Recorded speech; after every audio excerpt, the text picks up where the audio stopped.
Hey guys, John here, Metal Detectors South Africa, and with me is Marc Richter. Today's chat, we're going to be talking about the PulseDive 2-in-1 kit, which is an underwater scuba detector. We've specifically got Marc on board. We've been sponsoring him for over a year now, and he has got huge experience using the PulseDive. He can tell us a little bit more about himself just now, but the purpose of this chat is to tap into Marc's expertise and his experience. He's got a wealth of knowledge. So if you are using a PulseDive, if you're thinking about using a PulseDive, even if you're a little bit experienced, I think you'll get good benefit out of this conversation.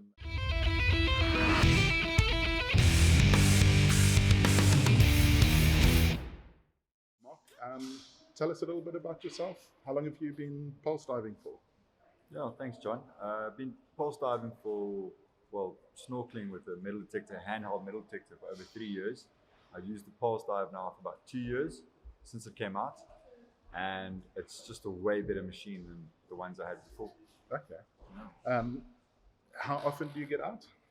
Well, usually in the summer, I can go over a springtide period of 8 days. I might dive about 11 times. Yeah. So sometimes it's 6 hours in the water a day. Wow. Even at night time. So how many hours per dive? It's usually about 4 hours. Okay. So Marc, detecting 4 hours a dive, 2 dives a day, 8 hours, that takes huge commitment and a massive effort. What is it that drives you? The love of the ocean. Yeah. John, you remember when we were kids, we used to go fishing and go spend with our friends and everything, in the ocean environment and being outdoors. And I surfed for like over 20 years. And you've always been a beach boy. Yeah, definitely. I wouldn't say a beach bum, but definitely a beach boy, So I've been a typical surfer and got into snorkeling and diving. I've been afraid once before, like saw a shark, and then that was years ago, and got over that and got back into metal detecting. Yeah, was a love. Well, I remember as a youngster, we were at school together, and there used to be an old jetty in the Strand, Cape Town, and in those days there was no such thing as metal detectors, or there was an elite few that had. This was like 25. Don't want to give my age away, but a long time ago. And we would go under the jetty with our flippers, and we would fan the sand away, and we would pull out clumps of knives. I mean, I've still got a Victorinox knife. It's got a military number on there. It was an army issue. Yeah. And I remember there was even like a landmine or something underneath there. Really? You were like, we're not going to go over there because there's a landmine. The other guy said he saw a landmine. Oh, wow. Yeah. And shark teeth and all things. Yeah. But I mean, it was that, it was that love of the ocean and being underwater. I mean, everybody who dives, snorkels knows what it's like. But you're actually generating a second income out of pulse diving. So what is it that you pull out the water that's so valuable that you can actually make a living? Well, the thing I'm always aiming for and what I really want is obviously the gold rings. I mean, that's what you want. But there's other things I get money from. I find money. Yeah. Overall, and then of course sinkers, lead. So lead is, on the lead side of things, you were saying you pull out 100 kilos a dive? No. 100 sinkers. 100 sinkers. 100 sinkers, yes, per average per dive. So I think the record between me and my friends, I've got diving friends with me, but 220 in a period of about 4 hours, 3-4 hours, 220 sinkers, that's a record. They get heavy. I mean, you're looking at about between 15 and 30 kilos. So I imagine you've got a little tube which floats, and you dump them in the tube. Yeah. Okay. And then you go and take it to the scrapyard. Scrapyard. Actually, I take it to my friend who melts them down and resells them. So we're doing an eco-friendly thing again here for the ocean as well. All right. So 100. That's quite incredible. So you obviously can't go on the same spot over and over because you're going to run out of sinkers, but apparently that's not the case. That's right. Yeah, no, look, it's not, because what happens is the sand movement in the sea moving around all the time. So sometimes it's deep and you can't get to the sinkers if it's on bedrock. And then other times, obviously, the ocean has moved sand away. And sometimes you get old sinkers that are just lying in the open. So, I mean, it's fantastic. So you can go to the same place over and over. And there are areas, I was telling John the other day, that some areas went with an 8-inch coil. We'll talk about that later. Where I've only got sinkers before for like 3 years in a row, and a lot. And then sometimes for a period, nothing. And then the one day I went and there was just a slight sand difference, John, just about a couple of centimeters, just in a little area. and I found 2 gold rings right there. Oh wow. So that video is coming up. Oh, Mark, I asked you to bring some of your finds with today so that we can display it and just show you guys some of the things he's found. And he was like, damn it, I've just sold all my silver. How much silver was it that you just recently sold? John, in the 3.5 years, I collected together about 1.1 kilos.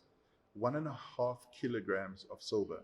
Guys, if you've ever felt a silver ring, it's not heavy, it's extremely light. Yeah. 1.5 kilos, that's incredible. Like what was it? 5 grams or something. Was it a? It was a pile. I mean, if I take both my hands, I couldn't hold it all. Wow. So, but it was rings and it was coins. Okay. The old shillings and just Yes. tickies, tiny little tickies.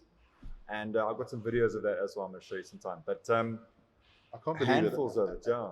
A kilo of silver, that's insane. Got quite a bit of bucks for that. I was quite, it was lying there, and Yes. I thought, okay, well, let's just see. And hey, the silver price has gone up. Hand it in, got some money. Well, now's a good time to hand your gold in. Yeah? Yeah, definitely. Gold price is good. Okay, so for those who don't really know what the Nokta Makro PulseDive Scuba Detector is, it's a detector that's you can use underwater. It comes in a 2-in-1 kit. So you can buy the 2-in-1 kit. It looks like this. Essentially, we say 2-in-1 kit because it consists of you can turn it into a pinpointer. It's got a little probe on the end. Or you can turn it into a scuba detector, which has actually got this coil on the end. And it's so easy to just switch between the 2 different coils. You basically twist it off and you just twist it back on. And in a couple of seconds, it's a pinpointer. So a pinpointer is used to find little targets inside a hole. You can swap it back off and then attach the coil back on, as easy as that. You can also buy the PulseDive. You can pass me that box there. The PulseDive also comes as a pointer on its own. So you can buy the PulseDive pointer on its own, and then at a later stage, you can then upgrade and buy a coil separately, because the coils are sold separately. So you get a 4-inch coil, and they've just recently introduced a 8-inch coil, slightly larger. If you were going to buy if you're going to upgrade from just a pointer, I would suggest you buy the 8-inch coil, and we will go into the details why. Mark's been using that 8-inch coil for a while now, and it's his go-to coil, and we'll go into that now. So, yeah, that's a little introduction on what the PulseDive is. Going into a little bit deeper diving, excuse the pun, but we dive deeper into the specs. You can take this PulseDive down to 60 meters. It has also got a dive mode. So dive mode, hitting a couple of these buttons, you put it into dive mode. So when you're going down to 60 meters, the pressure is massive, and it actually could depress the buttons. So turning it upside down puts it into dive mode as well, and it locks the buttons in place. It is also wireless, and when we say wireless, because when you're using it as a pinpointer above land and you're not diving with it, so you're busy detecting with your detector, find a target, dug a hole, and you're looking inside the hole, this will actually speak through the headphones, and you'll hear the sound coming through the headphones. So it's got a wireless module which talks to the wireless headphones. These wireless headphones, this is the green edition which we've got here. They come with the Simplex Plus, comes with the Cruiser, the Amphibio. If you've got one of those detectors and you're thinking about a pointer, make sure you get the PulseDive so that it can work wirelessly with the headphones. That's a major, major plus. These are awesome, man. It's also got a built-in battery, so you don't need to buy additional batteries. Batteries are expensive. How long does the battery last? About 9 hours. 9 hours on a Continual use. Continual use. Okay, so that's ample time. So, and how long to charge? Depends on how flat it is. Obviously, it's completely flat, about an hour and a half. Yeah. If it's just used it for 2-3 hours, you plug it in, it's about half an hour, 20 minutes. Okay. And then it's got 3 modes. So basically, when you can toggle between the different modes. So you've got an LED light which flashes for you. You've got a vibration, and you've also got a sound. So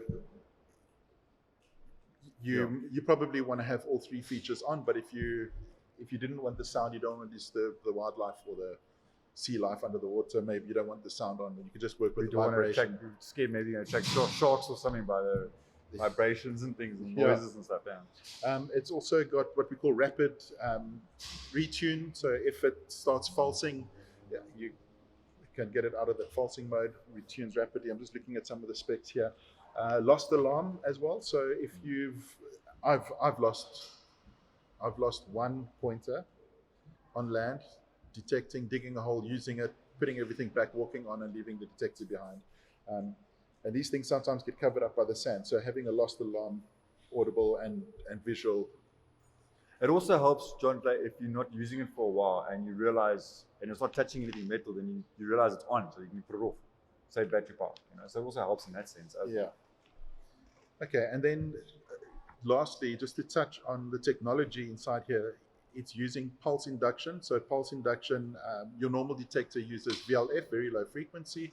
I'm not going to go into the technical details, but basically pulse induction gives you the best chance of finding targets in mineralized soil and in seawater. So the fact that this uses pulse technology, you got the best chance of finding small targets, like especially Earrings, gold, that kind of thing, in difficult terrain, which when you're diving is hugely difficult, it is challenging. for the rocks is highly mineralized, the salt is mineralized. Yeah.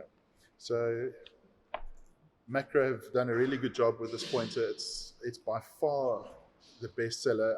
Our best selling product is the Simplex Plus. Second is the PulseDive pointer and the PulseDive 2-in-1 kit. So it's a good purchase. Comes with a 2-year warranty like most Nokta Makro metal detectors.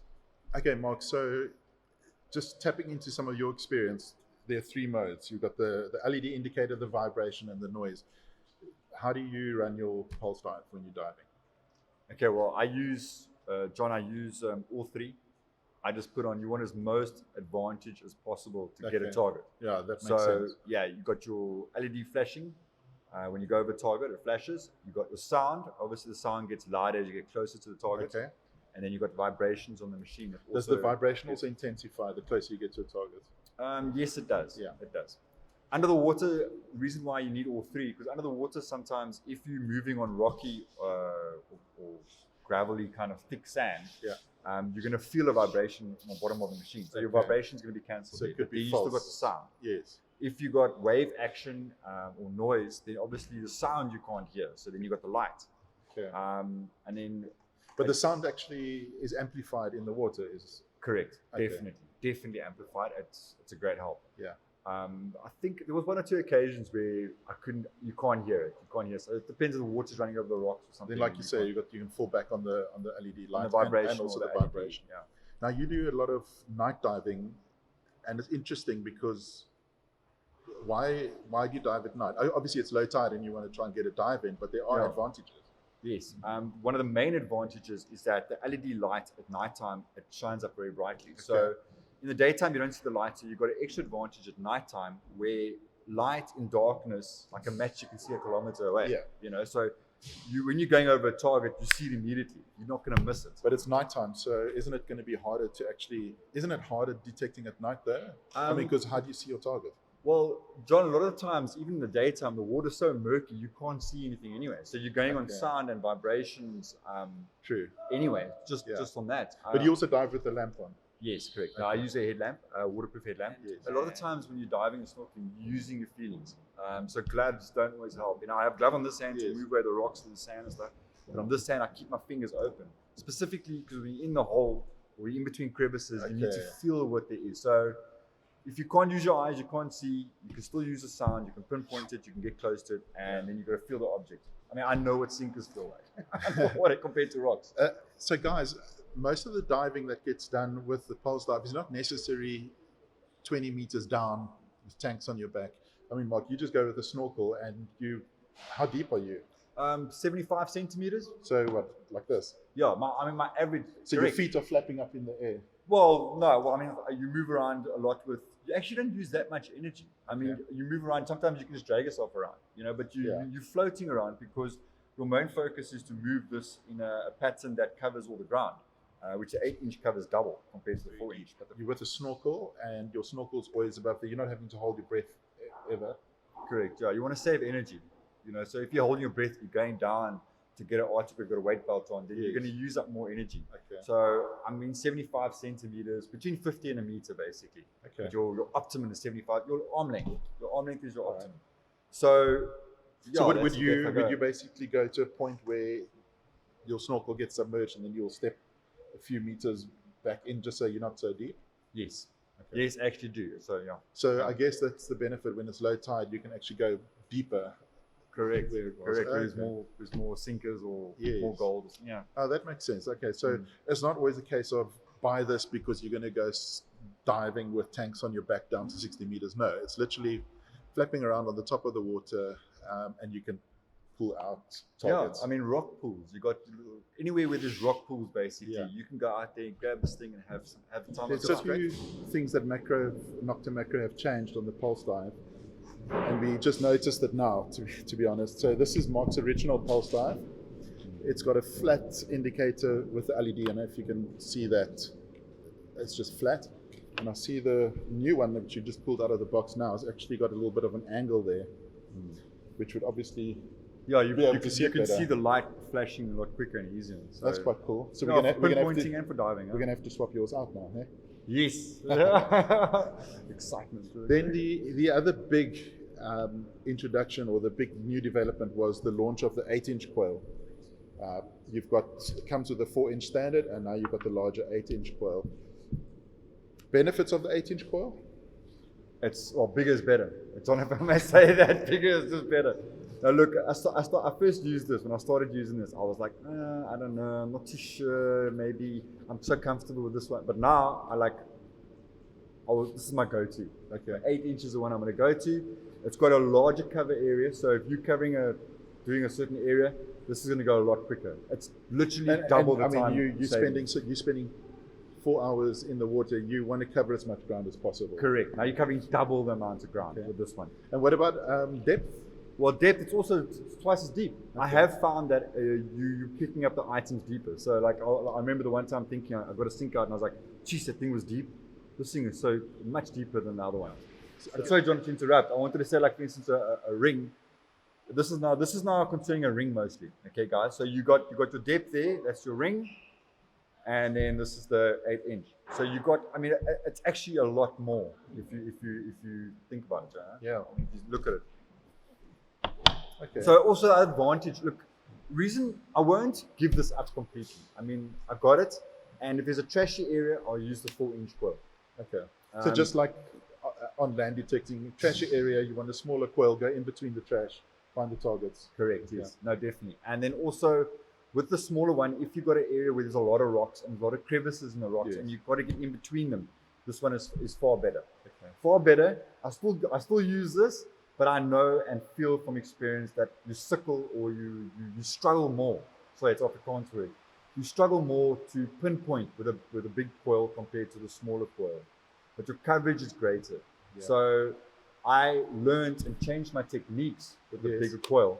So what I've done as well, I use it as a target. It's a big target. So when you go into the middle of the item, you can see now that it pinpoints the middle item. You can still use the side, just the same as the small one, and you can also pinpoint the target. So how do you pinpoint with this on its side? On its side, or when the target's in the middle, it goes loudest. And you feel so it gets louder, and the vibration intensifies. And the light blinks faster. Okay. So you got all three become more extreme. Yeah.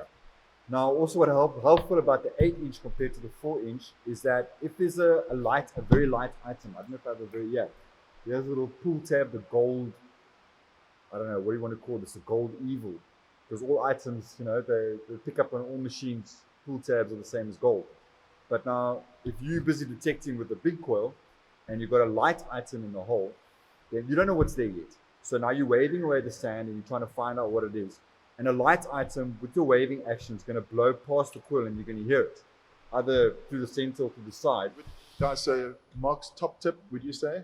I would say that is a good, top tip. Top tip is to fan your sand away, and if the target if you manage to fan your target away, you're going to hear it when it goes past the edge of the coil. Marc's top tip, guys, give that a try. And if you don't have the 8-inch coil, consider getting it. Like Marc says, it's improved his area that he can cover in the amount of time, and it's also he can find targets slightly deeper. Yeah, John, I want to add that it looks bigger, but what's the word I want to use? When you go through the water, the resistance is actually the same. It's like there's almost no difference, and I was amazed by that. Why were you initially, when you saw this bigger coil, you were like, I don't know. What was your thought? Okay, there was something that I did pick up on though. Because of the shallowness that I normally snorkel in. So that's why I go at nighttime and stuff. I mean, I'm not too deep. I'm not worried about sharks. And because the smaller coil is in front of your body, and you have metal items on you. Yeah. Now with a bigger coil, I have to slightly change my technique because it picks up some of the items. Okay. And so then you have to extend your arm slightly further. You got to just make sure what you have on you is not interfering with it. So that was a bit of a thing that I thought, how do I get past this? You know? But I mean, it's changing your movements and what you're doing. So Mark just mentioned a good point there. So, and this is now, if you're new to the hobby and you're wanting to go pulse diving, maybe even more experience, and I've never even thought of this. If you've got a wetsuit and it's got, I don't know if the zips are metal, but your belt and the lead. I've got actually on my goggles. I've got a GoPro on my goggles, so it actually picks up the GoPro. So yeah. Okay, so interesting that with a smaller coil, you can obviously be in a more comfortable position, but with angles and things, because it's not going to pick up on those things. But with the bigger coil that can actually find things deeper, you might get some falsing as it comes close to you. So you're going to have to work with a longer arm, and I can just imagine 2 hours with your arm extended slightly more could be a bit heavier. It wasn't really that. It was just that after 3 years of using all the other coils all had the same size.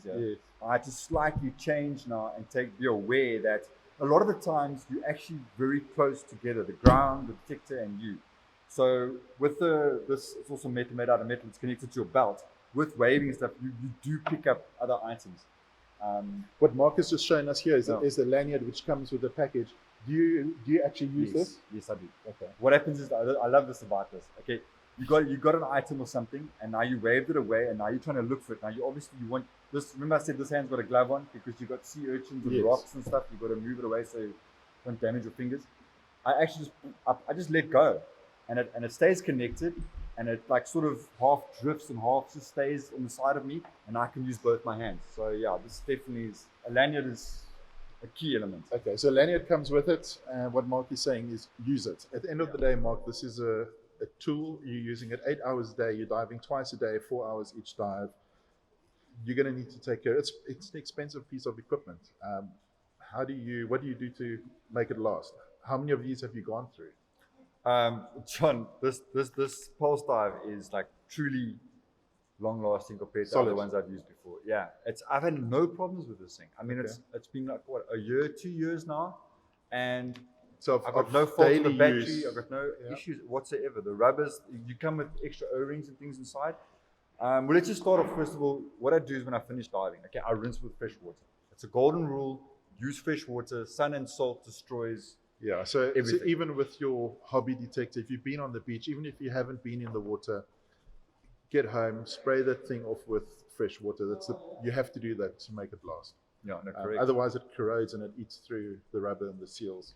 Yeah, and then obviously if there's some sand stuck onto it, now it's dry. Okay, now you've rinsed it, but there's still some sand stuck to it. You take a brush, you brush off the top here. I always do that. I just go grab the knobs a little bit, get the sand out. Yeah. And then I just open it up because now obviously there's no sand, and here's an O-ring over here. And this O-ring comes off, comes on, and I spray it with silicone spray. Any silicone spray, keep it soft, manageable, make sure there's no sand. Just stop you there. In terms of the spray, what can you use? So this is a silicone spray? Yes, any silicone spray, just not any lubricants that have petroleum in them. So like Vaseline's got petroleum, don't use Vaseline. I did in the beginning, I was thinking about Vaseline, but I learned that you don't use it because so guys, get yourself Q8, stay away from Q20. Even WD-40 I think has got petroleum, I'm not sure. Yeah, but there's products that have petroleum. Silicone spray is the rule of thumb. Yeah. And do you do that after every dive? No, not after every dive. I do it every now and then. Okay. Every now and then. You don't need to do it after every dive. Okay, so Mark uses his machine every day. So I imagine if you did yours, every 2 or 3 months, service the seals by putting silicone spray on. And also you do get spare seals with Yes, you do. with the kit included. You can actually feel it, John. You can actually. I did this morning, and you can feel it's nicely lubricated. When you feel it's a bit dry, because obviously you got to take this off, you got to charge it, so you can feel it's a bit dry. But it's not these. It obviously lasts a long time. The silicone on the and there's one inside you as well. It covers. And it's not like it's being exposed to the seawater. If it is, then you've got a problem. But correct. Yeah. So you just want to keep it nice and moist, basically. Yeah, and then I keep the buttons because I know, look, the rubber's moving in and out over here. So obviously you spray on keep there that soft. from time to time. And you just wipe with a cloth, and it feels nice. Yeah. Feels The like other thing I think, guys, as well, is hugely important is to take the coil cover off. So these coil covers, they are very tight, but you can take them off. Those ones are tight, and smaller you ones. need to rinse underneath the coil cover as well, because if you get sand stuck inside there, it will actually start falsing. There you go. Obviously, after a couple of times of doing it, it comes off easier, but at the beginning, it's so clearly tight. you've never taken your coil cover off and cleaned underneath. I have, because you really struggled. No, I have. Let me see this. Yeah, well done. He has been taking good care of his equipment. Yeah. Practice what you preach. Okay. No, we do.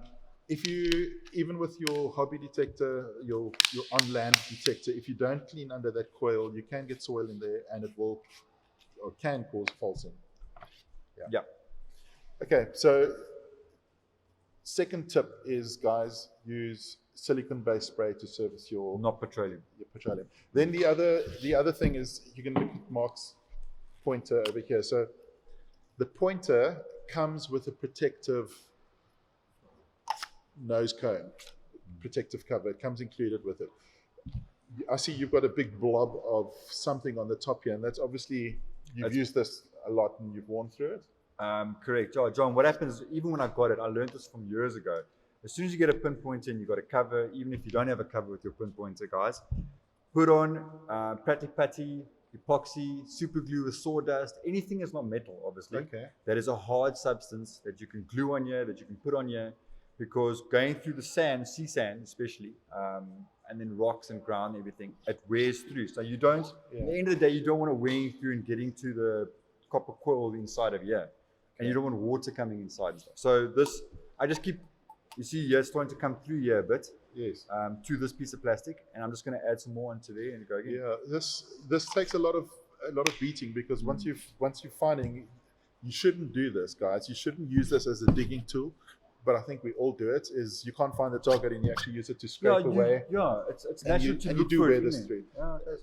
The good thing is these are sold separately. These covers are sold separately. So if you're buying yourself a pointer, ask your dealer if they've got any of these spares, and maybe take one or two of them. Then you don't need to worry about putting this blob on the glue on the front.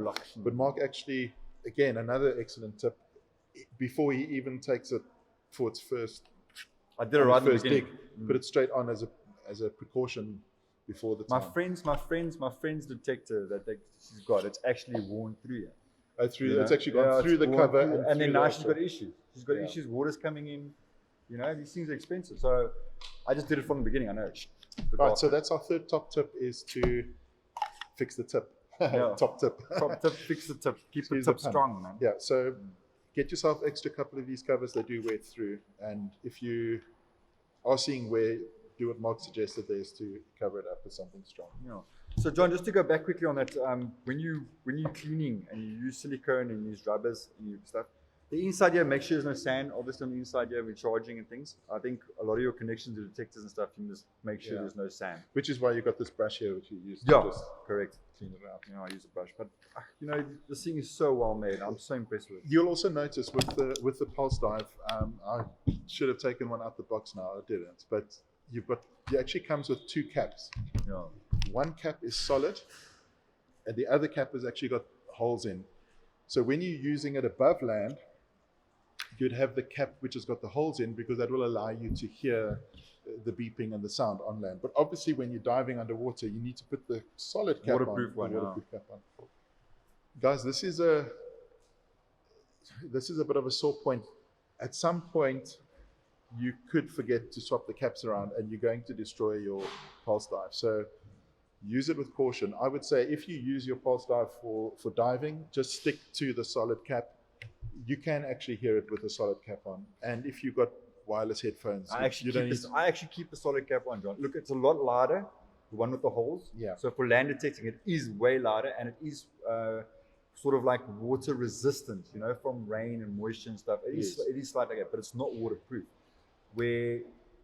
And then of course you got your cordless headphones, wireless headphones, so you can hear it. So, but I mean, you still, even with the solid cap, you are going to hear it. It's you do. It's slightly less. You've got the vibrations as well and the lights. So if you do swap the caps around, do not forget to put the waterproof cap on when you do go diving. But it's actually not even necessary. Just I would stick with the solid cap. I would, because in South Africa we've got a term called loscorp, and I'm hugely loscorp. That means scatterbrain. I tend to lose my stuff, and I would forget to put these caps on, and I'd be that guy. Okay, Marc, so thanks very much. These are the tips that you've given now, especially like the fanning. That was a good technique. The fact that the bigger coil you need to have further away from your body, but that's not an issue. It was a concern for you in the beginning, but it's just something you got used to. I changed the way I was doing things under the water. And then the cleaning tips, the silicone spray, that's a good one, guys, as well as being careful with these caps. Great, guys. So Marc, thanks so much. We appreciate it. If you guys enjoyed this video, if you want to see more of this kind of thing, let us know. Put it in the comments. We want to do this more often. We hope you enjoyed it. Please subscribe, hit that little toggle button. It sounds like cliche these days, but it does support our channel. We do appreciate it. And happy hunting. Get out there. Thanks.